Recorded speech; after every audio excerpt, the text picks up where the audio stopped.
Olá, seja muito bem-vindo. Começando o Esporte Mix Futebol Clube, especial sobre a Sul-Americana, sobre o desempenho dos clubes brasileiros até agora nesta competição. São 7 brasileiros disputando a Copa Sul-Americana e vamos falar um pouquinho aí sobre a atuação deles até agora. A Copa Sul-Americana que pega os times que estão no meio da tabela no Campeonato Brasileiro, mais à frente pegam os times que foram eliminados da Libertadores e vamos falar um pouquinho deles nesse programa.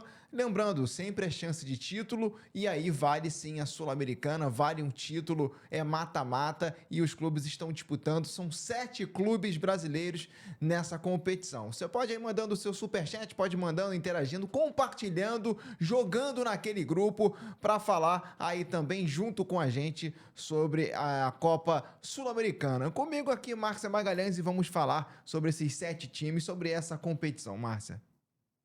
Opa, Olá! me perdi, Olá! me perdi. Olá, bom dia. Olá, bom dia a todos.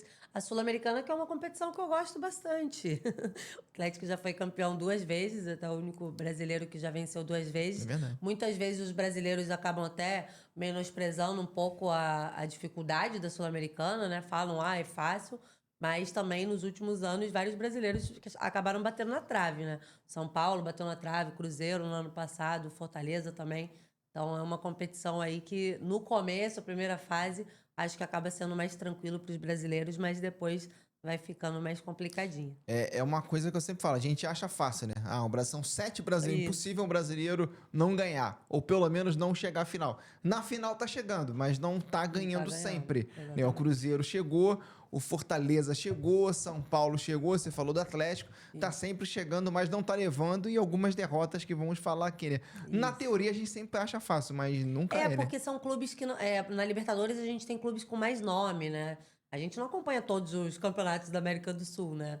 Então, quase nenhum praticamente. Então, a gente, às vezes, na Sul-Americana, como não são os principais times de cada país, às vezes tem nomes que a gente nunca viu. Aí a gente pensa, pô, é fácil, mas aí na hora no campo ali, todo mundo quer vencer, né? E é uma competição importante também, além de que quem é o campeão da Sula já conquista uma vaga direto para a Libertadores do outro ano. Então É. pode ser um caminho mais curto, digamos, mas não mais fácil. É difícil também. Foi assim com o Racing, ano passado, né? Ganhou Isso. do Cruzeiro na final e tá na Libertadores, portanto a Copa Sul-Americana é uma competição importante, é uma competição que pega times de meio de tabela do Campeonato Brasileiro, mas você ficando no meio da tabela, você pode disputar um título no ano que vem, que é no caso da Sul-Americana, é um título continental que vai disputar a Recopa também, pode disputar 2 títulos, caso você conquiste, que aí depois você disputa com o campeão da final da Libertadores a final da Recopa. Então vamos começar pelas ordens dos grupos, os times brasileiros aí pelas ordens do grupo. No grupo B temos o Vitória lá da Bahia, o Vitória voltando a disputar uma competição continental, a Sul-Americana. O Vitória, que no Brasileiro do ano passado fez uma campanha espetacular na reta final, aí conseguiu a classificação quando o Thiago Carpini assumiu. O Thiago Carpini foi demitido do São Paulo, foi contratado pela equipe do Vitória e até pouco tempo ele estava invicto. Aí fazendo uma boa campanha, acabou perdendo o Campeonato Baiano, mas no começo do ano ele conseguiu manter e tá levando aí o Vitória nesse grupo B, que além do Vitória, tem o Defensa e Justiça da Argentina, tem a Universidade Católica do Equador e o Cerro Largo do Uruguai. E aí a equipe do Vitória acabou empatando com a Universidade Católica aí no primeiro jogo por 1-1 e aí depois foi 0-0 contra o Defensa e Justiça. Mas o Vitória, mesmo com o elenco limitado, eu acho que vem fazendo uma boa campanha contra time argentino, ficou no 0-0 contra o Defensa e Justiça e está fazendo uma boa campanha pelo elenco que tem. Obviamente o Vitória está contratando ainda, não é porque tem um elenco fraco, o Vitória ainda está contratando jogadores, tentando manter os que mantiveram a equipe na Série A no passado. Perdeu um jogador importante que é o Alejandro. O Alejandro foi artilheiro do Campeonato Brasileiro ano passado. O Vitória acabou perdendo, contratou o Carlinhos. Mas eu acho que o Vitória começou bem e tá bem na mão do Carpini, né, o Márcia? O Vitória tem feito aí, né? Ano passado eles tiveram uma retomada, né? Eles estavam lutando para não cair. E aí na fase final ali do campeonato começaram com várias vitórias e escaparam do rebaixamento e ainda conseguiram uma vaga na Sul-Americana. Mas da Sul-Americana a gente tem que sempre lembrar que é só o primeiro que É classifica, né? verdade. Então ele tá um grupo aí, eu acho que eu pensava quando teve o grupo que poderia ser uma maior dificuldade ali com Defensa e Justiça, mas por enquanto quem está liderando é a Universidade Católica do Chile, né? O Vitória tá aí que você comentou, né? 2 empates, né? Nos 2 primeiros jogos da Sul-Americana, então tem que buscar aí uma vitória para ver se vai conseguir essa classificação. Senão, se tiver outro empate ou outra derrota, acho que já vai ficar um pouquinho complicada a situação deles na Sul-Americana. Porque o empate contra a equipe do Defensa e Justiça, porque foi na Argentina. O jogo foi fora de casa e o Vitória conseguiu trazer um Um empate, pontinho. ficar aí no 0-0. Contra o Defensa, contra a Universidade Católica, é diferente. Foi o primeiro jogo, foi estreia, o jogo foi no Barradão, Barradão.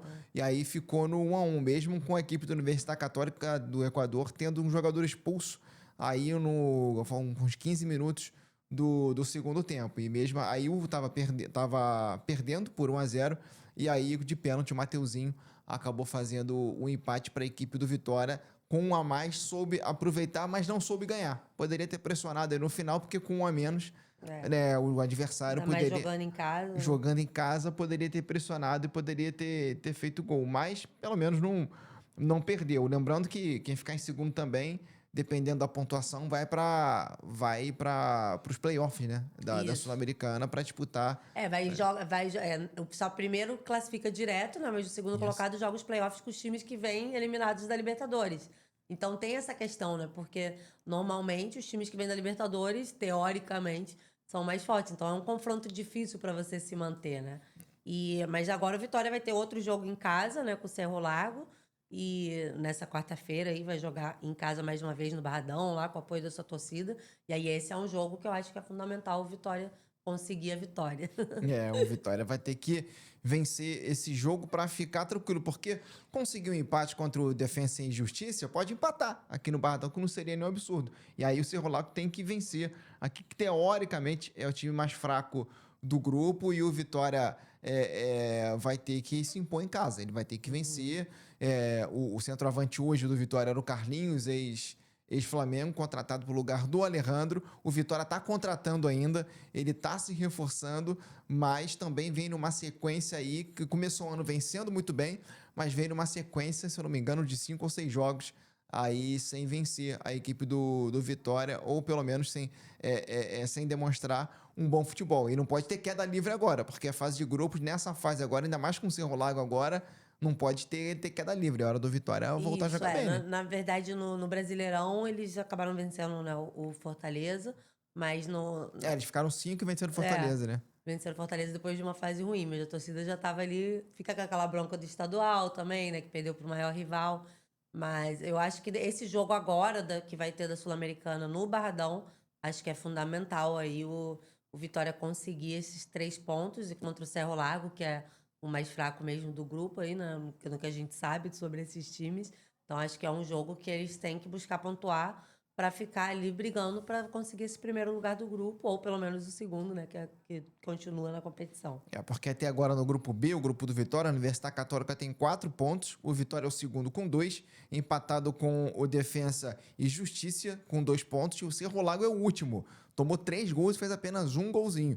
Então eu acho que não vou dizer que é obrigação do Vitória vencer, porque o Cerro Largo pode meter ali uma retranca. Mas seria de bom tom. Seria de bom tom até pro Carpini, pô, já voltou a vencer. Ficou 5 jogos sem vencer. Aí voltou aí a conquistar a vitória contra o Fortaleza, vem aí tentando crescer, e eu acho que vai ter que vencer, porque senão vai continuar em segundo, perigando a ficar em terceiro e ser eliminado. E pro Vitória seria bom avançar de fase, aí já que não disputa tanto tempo, e para esses clubes é muito bom avançar numa competição continental que não disputa muito tempo. Agora, não sei se o Vitória vai ter elenco, né? Porque o problema desses times que ficam no meio da tabela é que não tem dinheiro para investir. E aí eu não sei se o elenco aguenta esse pique de brasileiro, sul-americana, vai ter uma parada, mas depois volta a ter brasileiro, sul-americana de novo, para ter 2 competições ao mesmo tempo, só se priorizar. Eu acho que se for avançando, o Vitória vai ter que priorizar a Copa Sul-Americana, porque eu acho que é o jeito, né? Porque no elenco eu acho que não tem, né? Eu acho que também daí tudo depende de como que vai nas duas competições, né? Se você começa a avançar na Sul-Americana, para as fases mais à frente, pode ser que que resolva priorizar a Sul-Americana e poupar em alguns jogos do Brasileirão, mas aí tem que ver que situação que vai estar no Brasileirão também. Porque se de repente está numa situação do Brasileirão de novo, né, como foi no ano passado, uma situação de quase rebaixamento, aí você não tem muito como abrir mão, né, de Tem usar os isso seus também. titulares. Então acho que vai ter que ir vendo como vai indo em cada competição para eles decidirem o que vão fazer. Mas esses times com menor investimento têm sempre esse problema, né, de que o calendário é cheio e você não vai ter sempre jogadores do mesmo nível técnico no banco, enfim. Mas é isso, né? O futebol brasileiro é isso, tem que se virar com o que tem. Então, Vitória, tem que usar o mando de campo, tem que usar o É, barradão, tem que lotar, tem que usar a força da torcida para passar em primeiro. Nada de se ficar em segundo, tudo bem, vai ter que encarar o time que descer da ganhou. Libertadores. Agora, tem que vencer em casa, não pode empatar como empatou com a Universidade Católica do Equador. Tem que ir para cima do Cerro Lago e vai ter que vencer, até porque a torcida vai cobrar. Porque nesse período que ficou 5 jogos sem vencer, um deles foi contra o Bahia, foi na final do Campeonato Baiano. Uhum. E acabou perdendo. E aí a pressão pode aumentar um pouquinho para o Thiago Carpini, apesar de que ele faz um bom trabalho com o elenco que ele tem nas mãos da equipe do Vitória. Então, sobre o grupo B, o grupo do Vitória, é isso. O Vitória ainda está na segunda colocação, o primeiro é a Universidade Católica, e vai ter um jogo importantíssimo essa semana contra o Cerro Lago do Uruguai. Vai ter que vencer para continuar sonhando na Copa Sul-Americana. Agora, continuando falando dos times brasileiros, vamos falar agora do grupo C, que tem o Corinthians. E aí o Corinthians é complicado, porque o Corinthians vive um momento Crise no conturbado, Corinthians. crise no Corinthians, quem diria, ganhou o Campeonato Paulista e agora está em crise o Corinthians, porque é muito irregular. O Corinthians é muito irregular, jogando em casa, jogando fora. Ele às vezes ele joga, tem uma sequência boa em casa, mas depois perde fora, então ele não joga bem fora de casa. O Corinthians nesse grupo C está ao lado do América de Cali, do Huracan da Argentina e do Racing do Uruguai. Ou seja, um jogo que tem aí um grupo que tem o Huracan. O Huracan acabou perdendo em casa na estreia da Sul-Americana para o Huracan por 2-1. O Alberto marcou o gol do Corinthians. Tudo bem que é o Huracan, que é um time argentino, que é um pouco mais complicado, mas perdeu. Num tiro curto nessa fase de grupos. Nunca é bom perder pontos em casa, e o Corinthians acabou perdendo, jogando mal. Tem um ataque bom, tem o Yuri Alberto, tem o Memphis Depay, o Garro quando joga, né? Quando não tá machucado, o Carrídio, mas tem um problema de defesa ali o Corinthians. E no segundo jogo contra o América de Cali, o Corinthians acabou empatando por 1-1, gol do Corinthians do Mateuzinho. E o problema do Corinthians, eu acho que, além de ser irregular, eu acho que ele tem que manter um padrão de uma sequência de jogos atuando bem, porque senão assim não vai chegar a lugar nenhum no Brasileiro, já que é muito difícil, e muito menos na Copa Sul-Americana, porque você tem que ter um padrão, você não pode ser muito irregular. Você não pode jogar um jogo bem em casa, depois joga mal e fora não consegue jogar bem, porque assim não vai chegar a lugar nenhum, ainda mais competição como a Sul-Americana, que vai entrar na fase do mata-mata. Você não pode ser tão irregular como o Corinthians está sendo, Márcio. E a questão do Corinthians também, que eles acabam sendo pressionados aí nessa Sul-Americana, é porque o Corinthians entrou na Sul-Americana porque foi derrotado na pré-Libertadores. Então o torcedor já tá com essa birra, né? Foi eliminado pelo Barcelona de Guayaquil, né? Teve esses jogos ruins, então o torcedor já tá. Porque o Corinthians tinha conseguido, depois de anos, voltar a disputar uma Libertadores. E aí não disputou, né? Jogou a pré-Libertadores, que já é Libertadores, mas foi eliminado. Então foi pra Sul-Americana por isso. Aí já tem resultado ruim na Sul-Americana, então isso já vai minando ali, né? E aí já começam os rivais com a piadinha sobre o Corinthians em competição internacional e tudo isso. Acho que eles estão aí um pouco pressionados para ir bem na Sul-Americana, justamente porque tá vindo de uma Libertadores que não conseguiu dar sequência, né? Nessa segunda e terceira fase da Libertadores, o Uhum. Corinthians pegou a Universidade Central da Venezuela, e todo mundo falando, não, na Universidade Central, o Corinthians vai passar fácil. Empatou lá, Aham. foi 3-2, né? Passou no sufoco. Jogando ali na Corinthians, tomou 2 gols e depois foi eliminado pelo Barcelona de Guayaquil. O jogo lá, o Corinthians jogando muito mal, e aqui também não conseguiu reverter o placar. Por isso que eu falo, um time irregular assim, ele não vai chegar a lugar nenhum, porque o ataque do Corinthians, se você for ver, não é tão ruim. O ataque da Corinthians, mas eu acho mais a defesa que eu acho muito irregular essa transição defensiva quando perde a bola. Tivemos recentemente um exemplo do Corinthians jogando em casa contra a equipe do Fluminense com dificuldade para jogar, mesmo jogando em casa. O Fluminense chegou a finalizar mais do que o Corinthians. E aí não pode ser tão irregular assim, principalmente Isso. jogando em casa, principalmente jogando diante da sua torcida, em que o Corinthians sempre marca, mas é aquilo, o Corinthians, o Garro toda hora machucando, o Memphis, não sei se vai aguentar o Depay jogando essa sequência do Campeonato Brasileiro. O Yuri Alberto até consegue, mas sozinho ele não pode É. fazer nada, né? E também tem a pressão daí disso, né? Porque aí o Corinthians na Sul-Americana já tinha vindo de uma pré-Libertadores. Aí a estreia na Sul-Americana, jogando em casa, é derrotado pelo Huracan. Então já fica aquela coisa. Por mais que tenha conseguido depois o empate fora, né? Com o América de Cali, a torcida já tá ali um pouco nessa pressão. Então agora, nesse jogo, né, dessa semana aí, que vai ter com o Racing de Montevidéu, mais uma vez na Neoquímica Arena, o jogo é na quinta-feira. É um jogo que é obrigação do Corinthians ganhar. Isso aí eu falo mesmo, assim, é obrigação até por causa pro clima mesmo do time. Porque se tem outro resultado ruim na Sul-Americana jogando em casa, porque a torcida do Corinthians é uma torcida que ela pode até reclamar, mas ela apoia muito. E ela comparece sempre. A torcida, o Corinthians não tem público pequeno. É muito difícil, assim, ter um público pequeno no jogo do Corinthians. Então é um torcedor que, mesmo que cobre, tá sempre ali.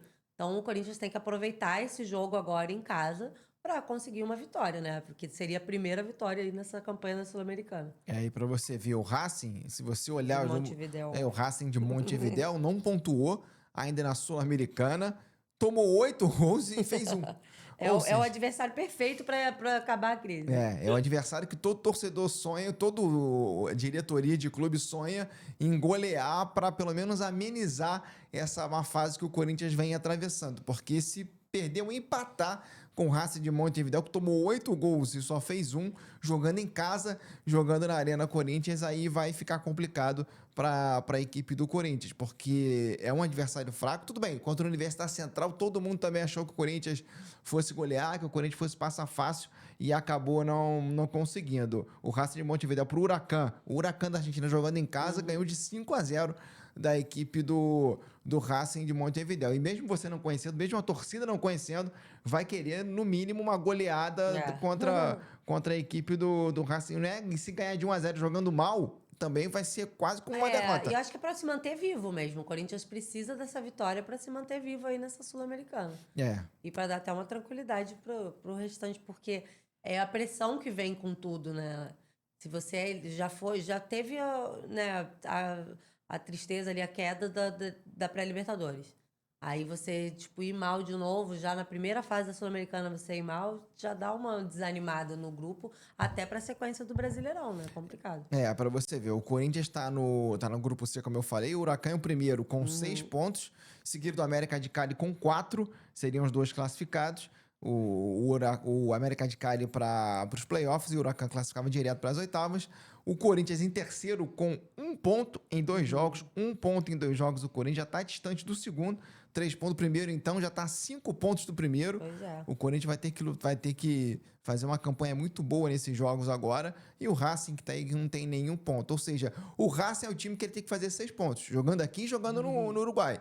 Por isso que eu digo que é obrigação esse jogo obrigação. agora de quinta-feira, o Corinthians conseguir esse resultado na Neoquímica. É um jogo para começar a sair da crise, para dar uma aliviada no ambiente do Corinthians e até reformular. Não sei, aí o elenco corintiano. Então, esse é o grupo C, o grupo do Corinthians em crise, o Corinthians aí na terceira colocação hoje. Se acabasse hoje a fase de grupos da Copa Sul-Americana, o Corinthians não estaria classificado. Então, vamos ver como é que vai ser o Corinthians, porque é uma chance de título aí pro Corinthians, porque eu acho que no Brasileiro não sei se o elenco segura, então é uma chance de título. Se o Corinthians sair ainda na fase de grupos, aí é muita crise, até porque também é igual a Libertadores, cada fase que você passa, você vai ganhando um dinheiro, né? E aí também é um prejuízo financeiro para as equipes brasileiras que não avançarem para a próxima fase. Falamos do grupo C da equipe do Corinthians, agora vamos para o outro brasileiro também em crise. Aliás, a Sul-Americana pode ser perfeita para esses clubes em crise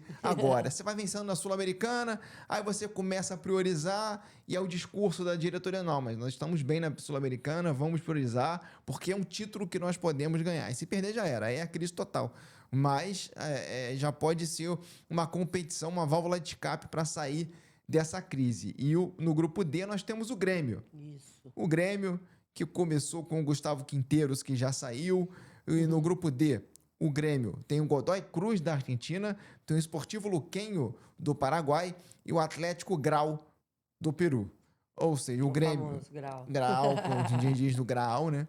E o Grêmio começou jogando lá no Paraguai contra o Sportivo Luquenho e venceu por 2-1 com o gol do Matias Arezzo e do Bright White. Aliás, o ataque todo estrangeiro do Grêmio, tem o Christian Oliveira, o Arezzo e o Bright White, todo mundo estrangeiro. E depois o Grêmio venceu a equipe peruana do Grau, jogando na Arena Grêmio, também com o gol do Arezzo e do Christian Oliveira, venceu por 2-0. Na equipe do grupo do Grêmio, já falar do grupo D, tem em primeiro lugar aí o Godoy Cruz com 6 pontos, empatado com o Grêmio com 6, e aí o Sportivo Luquenho e o Grau, que não pontuaram ainda. Então tá mais fácil. Pelo menos esse começo venceu 2, quem tá lá embaixo não venceu. Ou seja, pelo menos nos playoffs passa. Eu acho que mesmo em crise, mesmo em muita crise do Grêmio, eu acho que ele passa pelo menos em segundo, ele avança. Agora o adversário dessa quinta-feira do Grêmio é o Godoy Cruz, que também venceu as duas, né? Venceu o jogo fora de casa, então esse jogo talvez seja o mais complicadinho aí dessa primeira fase pro Grêmio. Mas já venceu os 2 primeiros jogos, tá mais tranquilo, né, do que a situação do Corinthians, por exemplo, que a gente acabou de falar, que não venceu até agora.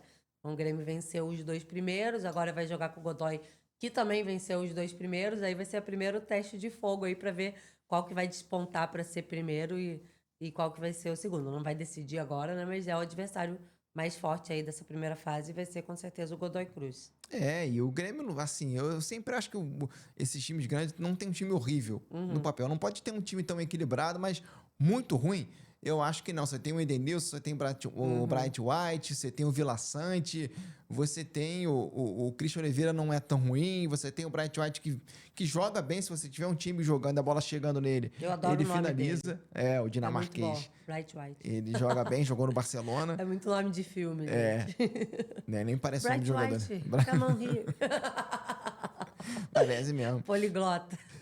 E aí eu acho que dá pra arrumar essa equipe, mas a situação do Grêmio já não é tão desesperadora. Mas eu acho que já dá pra arrumar essa equipe do Grêmio pro que vem pela frente. E na Sul-Americana eu acho que passa. Não pode dar mole de cair nos playoffs pra pegar um time que vem da Libertadores, mas eu acho que é um time que pode melhorar. Você tem um Pavon, você tem um Cristaldo, você tem alguns jogadores aí que podem render mais. Não é um elenco fabuloso, não é um time fabuloso, mas eu acho que pode render mais aí a equipe do Grêmio. Tem o Wagner Leonardo, que veio do Vitória, tem o Gemerson na zaga. Eu acho que dá pra ajeitar. Mas o Grêmio, ele não é realmente... Ele realmente tem jogadores interessantes ali, mas ele acabou, né, perdendo o estadual, né, o Grenal, aquela coisa de sempre tem essa rivalidade. E o Grêmio vinha de vários anos vencendo o estadual, né? Tava até podendo chegar ali no... Era hepta, né? Que eles iam ser o hexa, não lembro agora. Eu acho que eram 8, eu não acho que eles iam chegar a um número que aí o Inter... Octa. Que só o Inter tinha sido. E acabaram perdendo, né? Depois de muitos anos em sequência sendo campeão. Então, perdeu o estadual e começou o Brasileirão meio capengando, né? Apesar ali na Sul-Americana tá se mantendo. Então, acho que talvez seja a competição pro Grêmio se agarrar ali para recuperar a autoestima e ver se o time engrena também no Brasileirão. E também não pode mudar muito. Pode contratar também, né? Pode contratar alguns jogadores. Tem Denilson, Vila Sante, Cristaldo, não acho tão ruim. Pode ter que ter banco também, né? Porque se machucar um desses ou machucar 2 do time titular, aí complica. Aí não sei se vai ter elenco para caminhar em 2 competições ou pelo menos priorizar a Sul-Americana e não cair, não começar a perder muito no Campeonato Brasileiro. Mas o Grêmio tem que arrumar, mas pelo menos tá bem na Copa Sul-Americana a equipe do Grêmio e pode ser um título aí pro Grêmio esse ano, já que perdeu o Campeonato Estadual. Agora indo pro grupo E, nós temos o Cruzeiro. Aí o Cruzeiro um programa loucura. inteiro pro Cruzeiro. É loucura, porque o Cruzeiro começou o ano com o Pedrinho colocando dinheiro, com o Alexandre Matos indo para o mercado. No não papel Indo era para o pra mercado, ser não o mercado do Pedrinho, mas indo para o mercado do supermercado de futebol. BH. O Indo Merchan. fazer compras em outros mercados, o Alexandre Matos gastando mais de 20 milhões de É muito reais. dinheiro. E aí, agora, depois de gastar tudo isso e passar 4 meses, é que o Pedrinho falou, pô, no futebol a gente perde muito dinheiro se não planejar muito bem. Foi o que aconteceu, foi a análise do Pedrinho. No grupo E, o Cruzeiro está ao lado do Musquiruna, que lidera o Musquiruna, Sim. o time com influências indianas lá do Equador.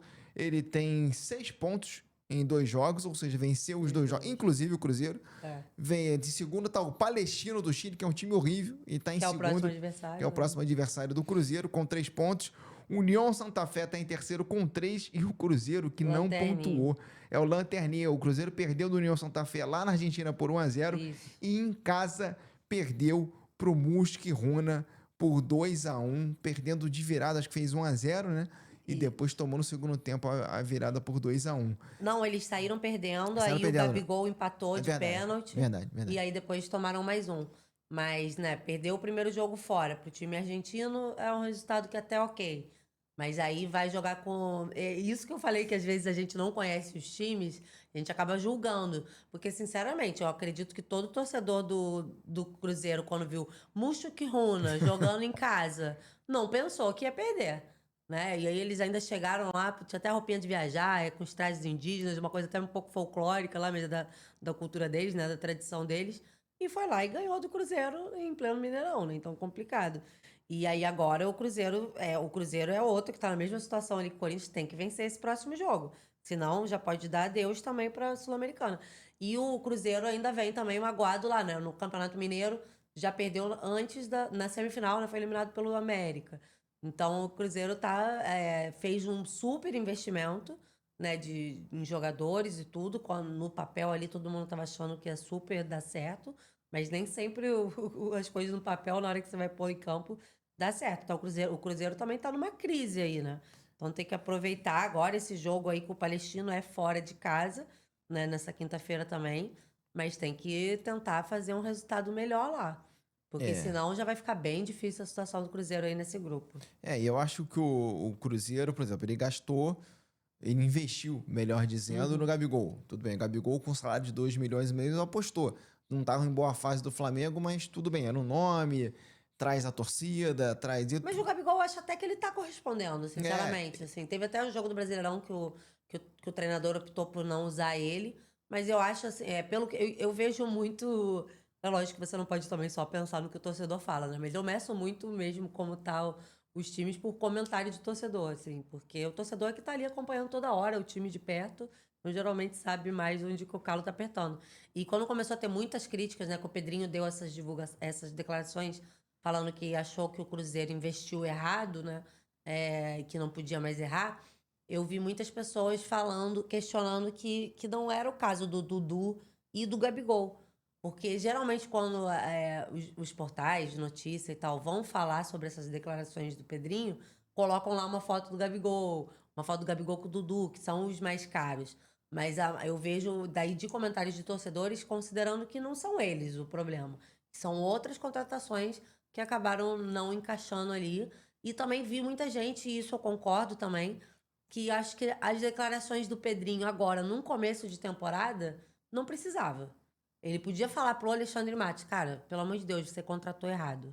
Não deu certo. Ele publicamente, isso, entendeu? O jogador, tipo, caraca, eu sou um merda. Desculpa o palavreado. Mas assim. Não, ele o jogou o cara Alexandre entendeu? Matos contra a torcida, né? E além de jogar o Alexandre Matos contra a torcida, ele desacredita do próprio time dele. É um começo de temporada. Por mais que esteja um começo ruim de temporada do Cruzeiro, ele já foi lá falar: não deu nada certo, a gente contratou errado. Tipo, vocês que estão aí, não acredito em vocês. Então é uma coisa que eu acho que deveria ser uma conversa interna. Ele não deveria ter exposto isso para a imprensa e falar abertamente sobre isso agora, num começo de ano. Mas ele fez, agora vai ter Eu que acho aguentar as que a consequências. inexperiência também dele no No meio meio de do futebol. também Você acho. pode ser bem sucedido na sua área, mas o futebol é completamente Completamente diferente diferente. da área dele, que é de supermercados. que é um dos maiores do Brasil.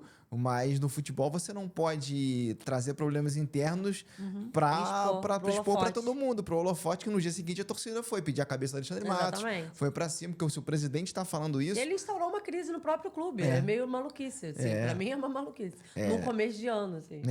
Não é a mesma coisa. A administração não é. Você pode ter muito dinheiro, mas são administrações diferentes do seu negócio, junto com o futebol, até porque envolve paixão, né? No negócio dele não envolve paixão, mas Sim. no Cruzeiro ele Paixão fala... por descontos. Ainda mais coletiva depois do jogo, que você perde um jogo pro Mosquirona, e aí você não pensa muito, você sai falando... Cabeça quente. É porque ele é torcedor também, ele é então. bem torcedor. Tanto que antes dele comprar a SAF do Cruzeiro, já teve outras oportunidades que ele acabava, né, ajudando ali em algumas coisas, enfim, acho que patrocínios pontuais.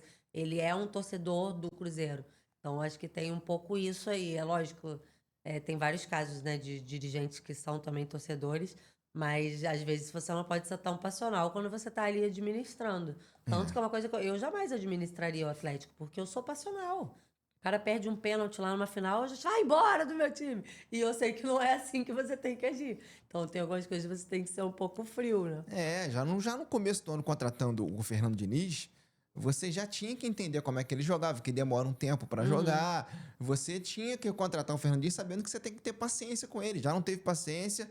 É um lado bom e um lado ruim da SAF. O lado bom da SAF é que você, uma empresa, alguma pessoa como o Pedrinho, bota dinheiro, muito dinheiro, mas também você vive à mercê dele.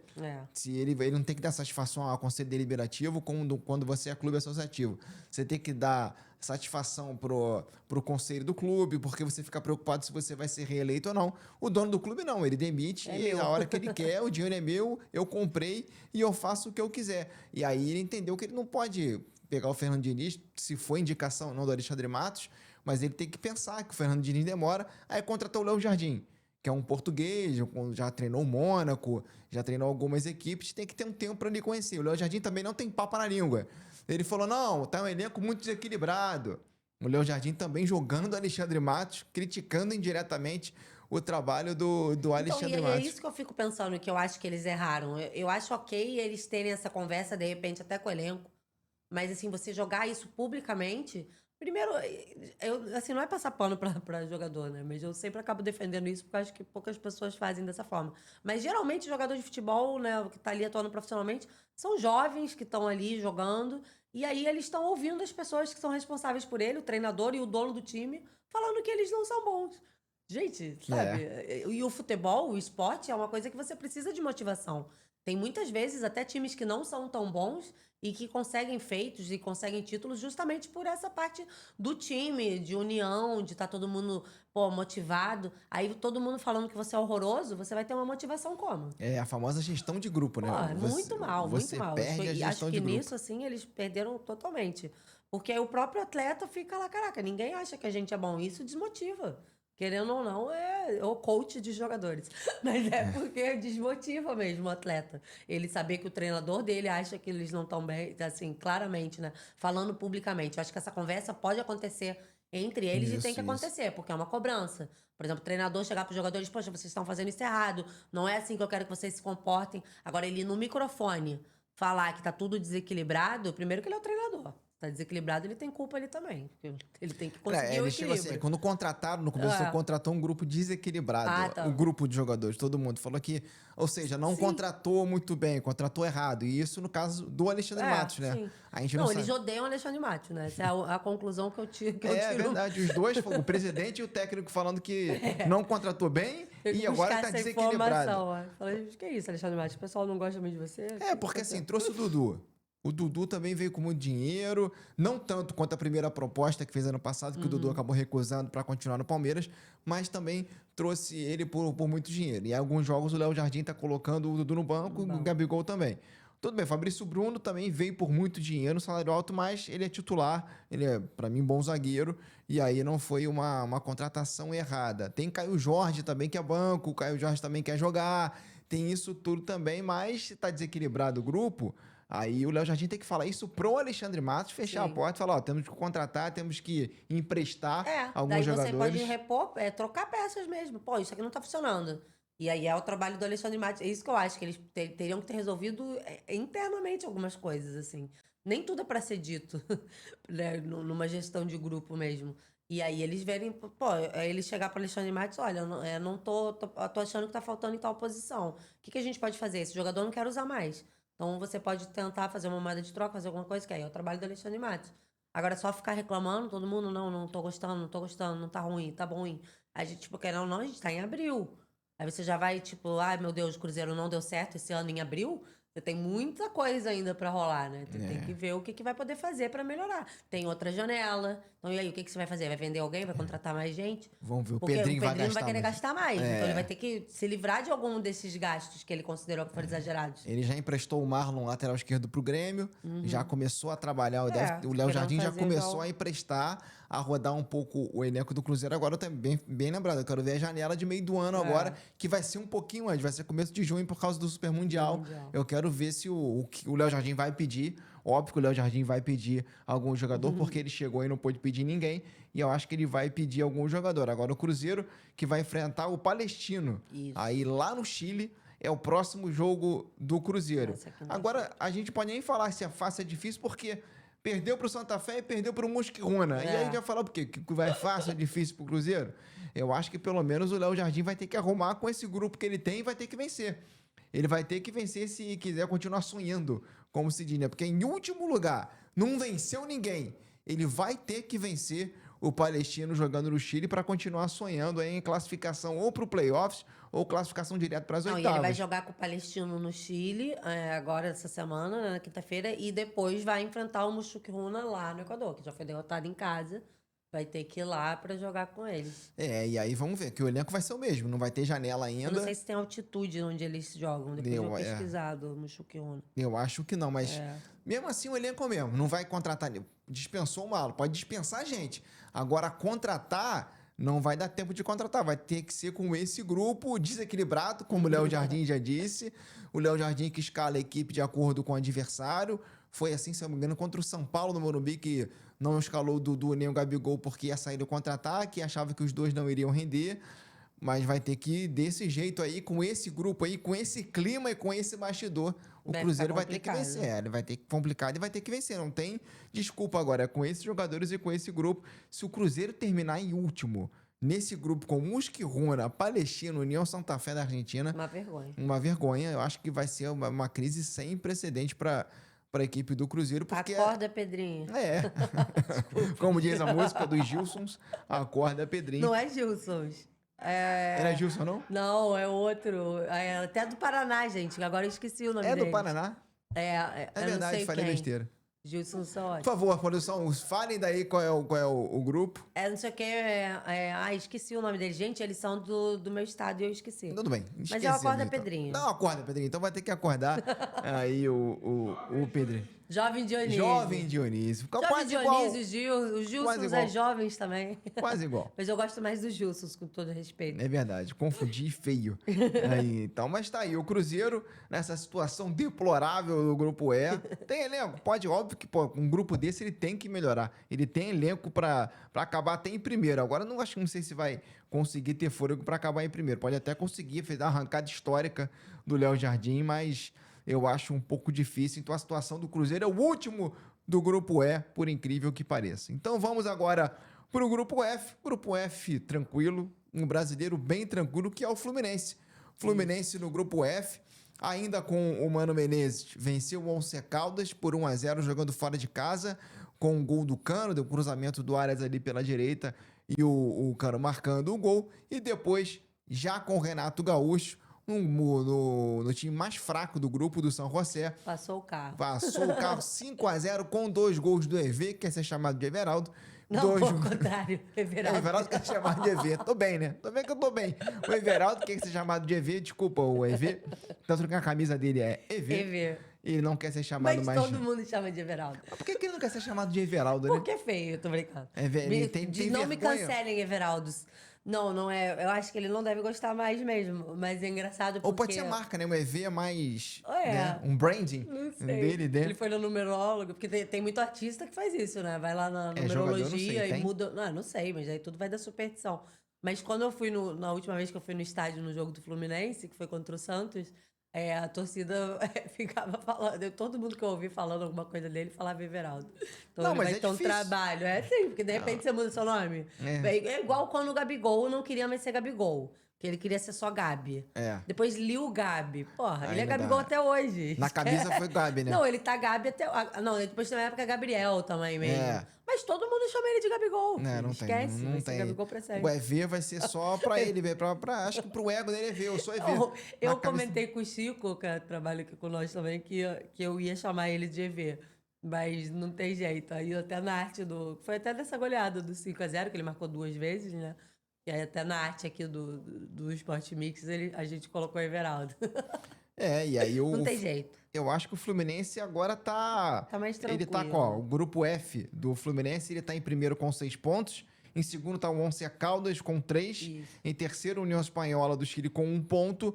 E em quarto, o São José, que tem 1 pontinho também. Então vai ficar entre Once Caldas e Fluminense, mas eu acho que o Fluminense não vai ter problema, porque ganhou do Once Caldas lá e joga com o Once Caldas aqui. E o São Agora José... vai enfrentar na quarta-feira, já nessa quarta, vai enfrentar a União Espanhola fora. Eu acho que também dá pra fazer esse resultado aí. Acho que a situação do Fluminense na Sula está tranquila. E o Renato Gaúcho chegou chegando, né? Bons resultados, o clima tá mais feliz. Vamos ver como é que vai ser. Aquele gestão de grupo logo, né? Porque eu tava É. triste, um grupo deprimido, e aí já no primeiro treino todo mundo sorrindo depois da queda do Mano Menezes. O Renato é bom nisso de gestão de Muito. grupo e já E é conseguiu. muito d'água pro vinho, assim, né? Lógico que né, tem a forma de trabalhar, mas assim, na forma. Você vê de tudo, né? Até da forma que eles dão entrevistas, tudo, que são pessoas muito diferentes. E não quer dizer também que todo cara que é super bacana vai dar certo. Já teve momentos que o pessoal ficou até de saco. Antes dele ir embora na última passagem do Grêmio, isso era até uma das críticas que eu via de torcedores de lá, que já estavam um pouco tipo de saco cheio. Ficavam, pô, eu só quer ser amigo e distribui coletes, já estavam cobrando de que ele não fazia muita parte tática, que não sei o quê, não sei o quê. Mas é aquela coisa do torcedor ser passional. Mas ele é completamente, tem um estilo completamente na forma de ser e de se comunicar. É completamente diferente do Mano Menezes. Mano Menezes já é um cara mais carrancudo, né, mais assim, sério. Não quer dizer que ele não trabalhe, não é só isso que vai influenciar ele jogar ou não. Mas teve essa mudança total no clima ali, né? O Renato tem um Eu clima acho mais que o treinador às vezes quer ter autoridade e é meio carrancudo e meio... demais. quer disciplina demais entre eles ali no dia a dia, no vestiário. E às vezes acaba perdendo. O Renato, obviamente, é totalmente ao contrário. Diferente. Tudo demais também. Se você brincar demais é ruim, se você for ser autoritário levado a demais é ruim. sério. E eu acho também que é importante, assim, você. Lógico, né? Você é o treinador, você tem que manter o respeito ali, tudo entre o elenco. Mas eu acho que algumas coisas não precisa passar, né? E a relação do Mano com todo mundo era claramente desgastada. Teve a situação dele com o Marcelo, que eu acho que ali o Marcelo foi, assim, né, pelo que saiu que ele falou, realmente foi desnecessário. Eu também teria ficado brava no lugar do Mano. Mas acho que aquilo talvez foi um fim do Marcelo, assim, de um estourar de várias coisinhas que deviam acontecer. Porque eu eu, assim, acompanhei muito a carreira do Marcelo, que ele jogou há anos no Real Madrid, que é um time que eu acompanho. Não me lembro dele ser grosseiro com nenhum outro treinador, assim, numa situação dessa. Então, não tô passando pano pro Marcelo, acho que ele foi muito mal ali, de nome encosta, assim, é uma coisa que eu acho bizarra ter acontecido. Mas de relação do Mano com vários jogadores. E logo depois que o Renato chegar, todo mundo falar sobre isso, que tava bom, que tava feliz, é porque realmente o clima devia estar horroroso antes. Devia não tá muito ruim, porque ele brigou com o Thiago Silva, ele foi brigando com cada todo um dentro do mundo, elenco, né? Ele tirou contra o Fortaleza, que ele tirou o Serna com 10 minutos de jogo, que ele armou errado, o Serna saiu chorando, que era um também que não tava afastado aí do grupo do Mano, tá afastado do grupo e calado por causa da relação do Mano Menezes com ele. E aí já contra o Bragantino mudou da água do vinho no primeiro treinamento, já mudou. O Ganso falou isso, o Martinelli falou isso. Aliás, o Martinelli foi um jogador que o Renato acabou recuperando na equipe do Fluminense. O primeiro jogo do Renato na Sul-Americana foi contra o São José e foi com time reserva, foi com time alternativo, jogou com 2 pontas, ele começou com Keno e começou com Serna, o Arias não jogou, quase ninguém jogou, e aí o Bernal também voltou jogando muito bem, ele começou, ano passado ele estava muito mal, e o Bernal aos poucos tá jogando bem na equipe do Fluminense, o Ganso começou jogando, e como era um time mais fraco também, o Renato pôde fazer isso, escalar um time reserva para enfrentar o San José, mas poderia escalar um time reserva jogando mal, jogando recuado, e não, jogou bem, foi para cima. Goleou. O EV fez 2 gols no primeiro tempo, um golaço de voleio, depois o Cano fez mais 2 gols e jogando bem o Fluminense. E é óbvio que a vitória, atrás de vitória, ela vai melhorando o astral do elenco. E foi assim com o Fluminense. Como venceu o time colombiano do Once Caldas lá, o Fluminense está muito bem na tabela. Tem 6 pontos ganhos, o Once Caldas tem 3, sendo que ele vai pegar o Once Caldas aqui.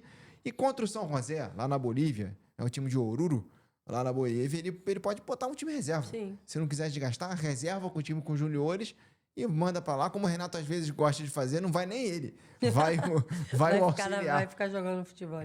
Vai o auxiliar, porque se ele vencer aí o Once Caldas aqui, ele já vai garantir a primeira colocação, pelo menos vai caminhar para conseguir uma classificação. E aí eu acho que o Fluminense não para mim não vai ter problemas aí de classificação em primeiro até do grupo, porque vem numa boa fase, vem jogando bem. Óbvio que não vai durar para sempre essa boa fase do Fluminense, mas o Renato tá conseguindo tirar do elenco do Fluminense aí bons resultados. Se fizer mais um bom resultado agora, quarta-feira, contra o União Espanhola fácil, aí já vai estar praticamente garantido mesmo.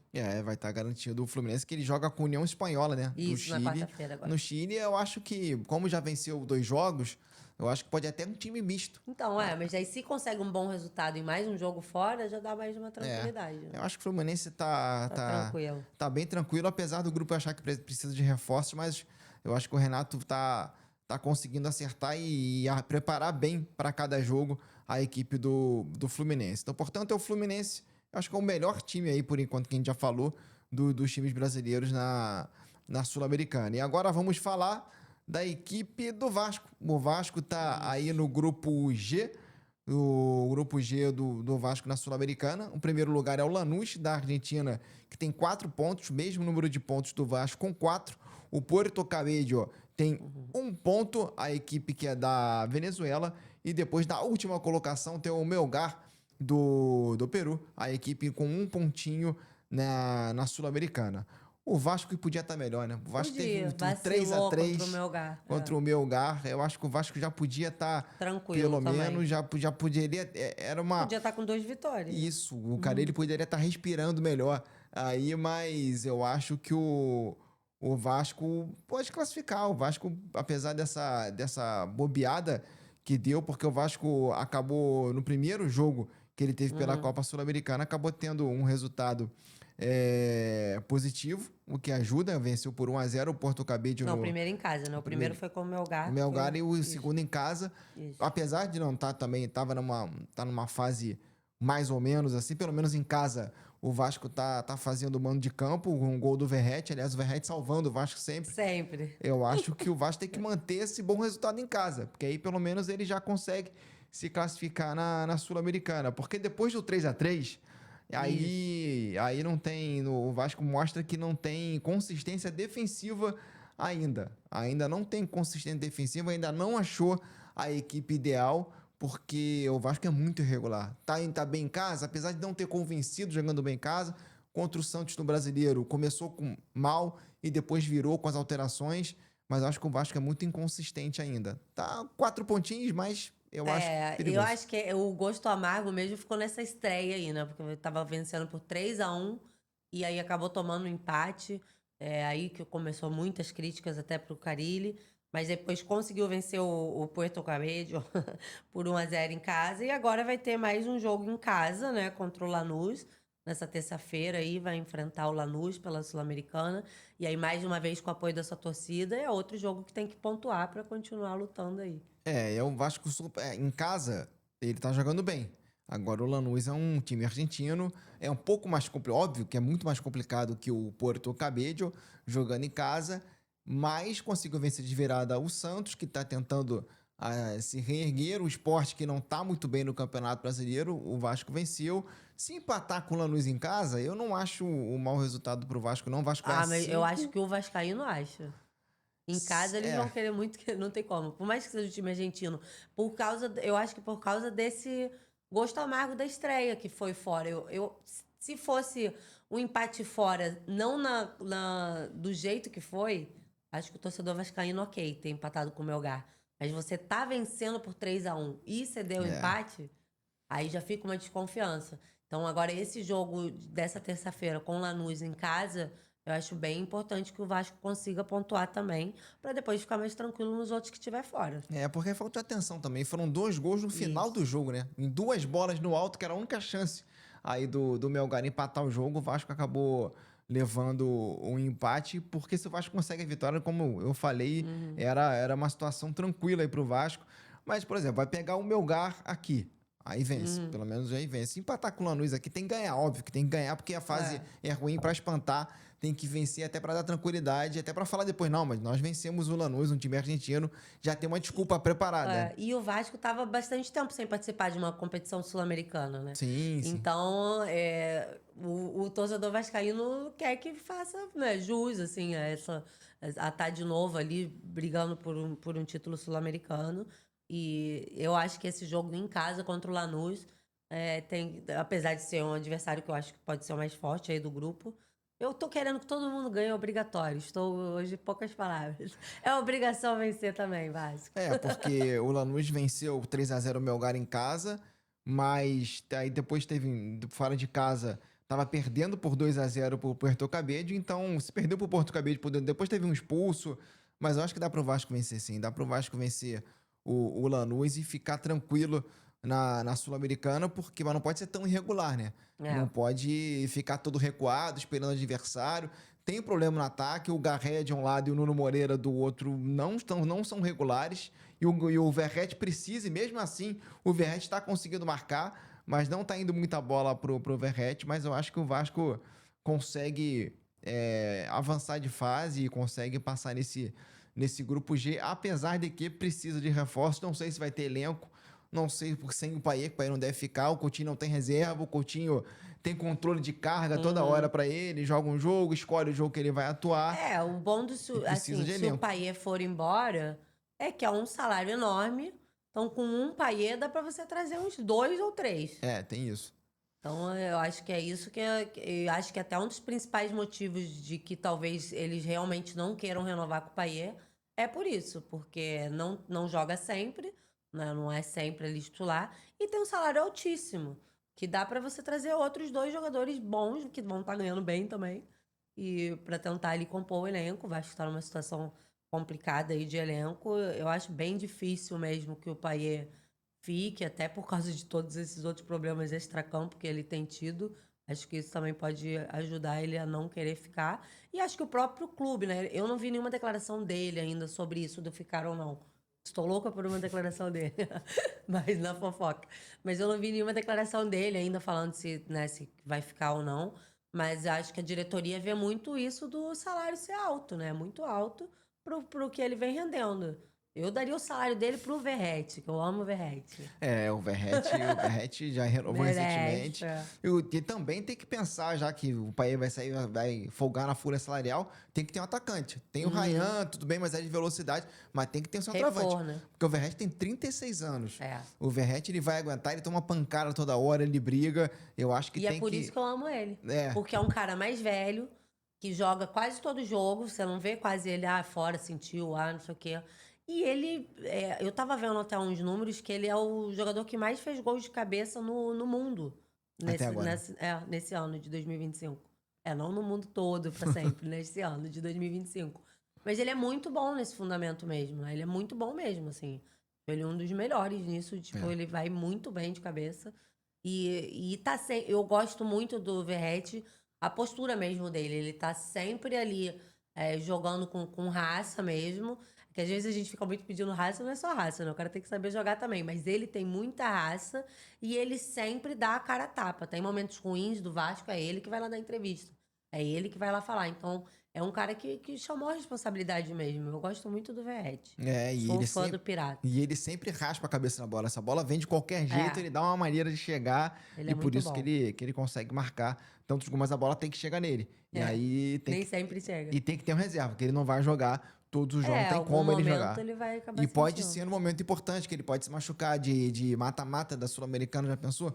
Ficar sem o Verratti, aí já não dá. Então o Vasco tem que ir no mercado e contratar um reserva para ele e pro Coutinho, já que o Payet deve sair, mas aí o Vasco, segundo colocado desse grupo G, vai pegar o Lanús agora. Então vamos encerrando aí os clubes brasileiros, falando do Atlético Mineiro, que está no grupo H da Sul-Americana. O Atlético está com 4 pontos, é o líder do grupo H com 4 pontos. Não tomou um, levou gol ainda, tem 4, marcou 4 e não levou.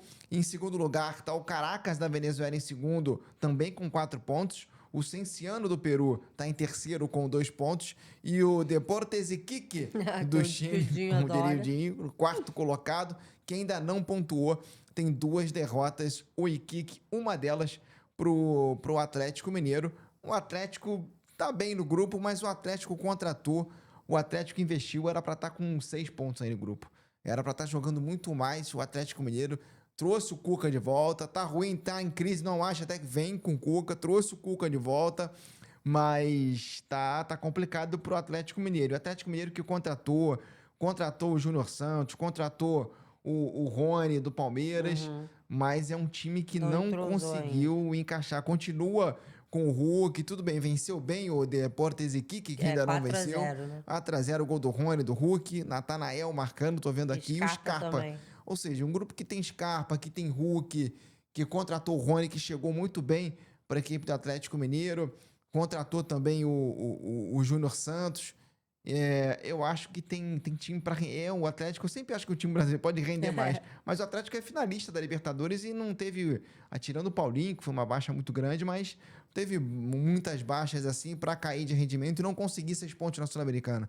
Nesse grupo que eu falei agora, eu acho que o Atlético podia estar rendendo melhor, Márcio. Eu também concordo com isso. Tá dando um problema ali pro Cuca conseguir encaixar e colocar o trabalho que ele quer no elenco. E agora esse jogo que eles vão ter fora de casa, né, com o Caracas, nessa quarta-feira. Tem que tentar também a vitória, mas é aquilo, né? Vai jogar fora de casa. É o jogo que talvez não seja tanta obrigação. Esse eu não vou dizer que é obrigação.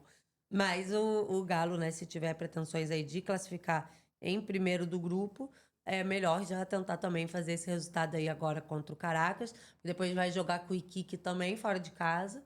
Mas acho que o primeiro jogo foi tranquilo contra o Iquique. Acho que talvez fora de casa também consiga o resultado. Mas indo jogo por jogo, agora o próximo adversário do Galo é o Caracas fora. E vamos ver aí se o Cuca consegue fazer esse time jogar o que espera. Porque eu acho que o problema do Vasco é um pouco isso, assim. A gente olha o elenco do Vasco, os jogadores... Do Vasco, desculpa, gente.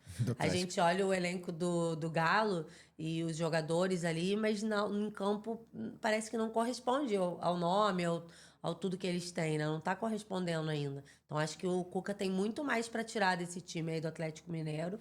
E pode ser que comece agora aí contra o Caracas. Vai que faz um super resultado aí fora de casa contra o Caracas. O Caracas empatou com o Cienciano, 2-2, o único jogo em casa do Caracas lá na Venezuela.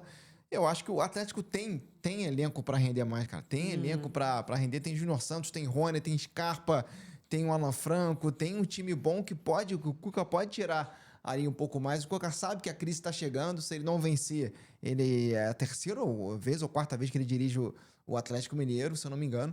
E aí ele sabe que o clube tem elenco para render mais e não está conseguindo render. Mas na Sul-Americana, eu acho que é um grupo, teoricamente, dos mais fáceis dos brasileiros aí. Então, por isso que ele tá com 4 pontos e também eu acho que não vai ter muita dificuldade para avançar, não. Que pega o Deportes Iquique lá, vai pegar o Caracas lá. E aí eu acho que o Caracas agora e depois o Iquique também fora. E o Cienciano ele pega jogando em casa. Então, eu acho que o Atlético Mineiro também passa com facilidade. Mas tem elenco para passar com mais tranquilidade, né? Do que ter só 4 pontos por enquanto no grupo. Eu acho que pode ter reforço, sempre pode melhorar, mas eu acho que com esse grupo o Atlético Mineiro pode melhorar tanto no Brasileiro quanto na Sul-Americana. Eu acho que esse empate aí da estreia ficou um pouco, o pessoal já colocou o pé no chão, né? Porque a gente vê lá, já jogar com o Cienciano, então não pensa, o Galo, né, Hulk, vai golear. Aí chega lá 0-0, já dá uma desanimada. Aí contra o Iquique, 4-0, já animou mais. Então por isso que eu acho que agora, com o Caracas mesmo sendo fora, o Galo tem tudo para ir lá e conseguir um bom resultado e ver se embala aí nessa Sul-Americana. Então, a graça da Sul-Americana é essa, você achar que vai ser fácil e fica não brasileiro pelo caminho, crise porque perdeu pro Iquique, ou perdeu pro Caracas, ou perdeu por um time muito fácil. A graça da Sul-Americana é essa. Você fala, os jogos não são tão bons, mas a graça é essa. Não quando é com seu time, claro, porque você vê quando você vê o desespero no outro time ter que classificar ou perigar de classificar contra uma equipe muito inferior, essa é a graça realmente da Sul-Americana, é ver os outros sofrerem. Porque na teoria você vai esperando ser muito fácil. Classificar com 6, classificar com o máximo de pontos, ainda mais no grupo desse Atlético Mineiro, é muito fácil.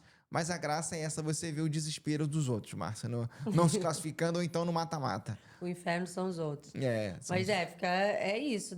Dos times todos aí brasileiros, acho que dá pra gente colocar talvez até como favoritos ao título. Eu colocaria, acho que o Fluminense, e, né, que tá indo melhor agora. O Grêmio não empolgou tanto, apesar de ter vencido os 2 jogos, eu não sei. Mas eu colocaria o Galo se embalar também como podendo ser favorito aí a conquistar esse título. Mas vamos vendo Vamos. rodada a rodada. E a Rodada. gente vai falando tudo por aqui também, Isso. conforme for acontecendo. Vamos atualizando para vocês. Eu acho que Fluminense e Atlético Mineiro passam com tranquilidade. O resto, Isso. eu acho que pode Pode dar zebra. pode se complicar um pouquinho na hora de avançar de fase. Então é isso, vamos chegando ao final desse especial Sport Mix TV Futebol Clube sobre a Copa Sul-Americana e depois a gente vai acompanhando a Sula aí para os mais chegados, se o brasileiro vai avançar, se não vai, se teremos brasileiros nas finais. Então é isso, né, Márcia? Vamos ficando por aqui e a gente volta. Cuidem bem da Sul-Americana. Isso. Tem um carinho pela Sul-Americana. E o Sport Mix TV Futebol Clube volta amanhã a partir das 11 horas da manhã. Valeu, um abraço e até a próxima.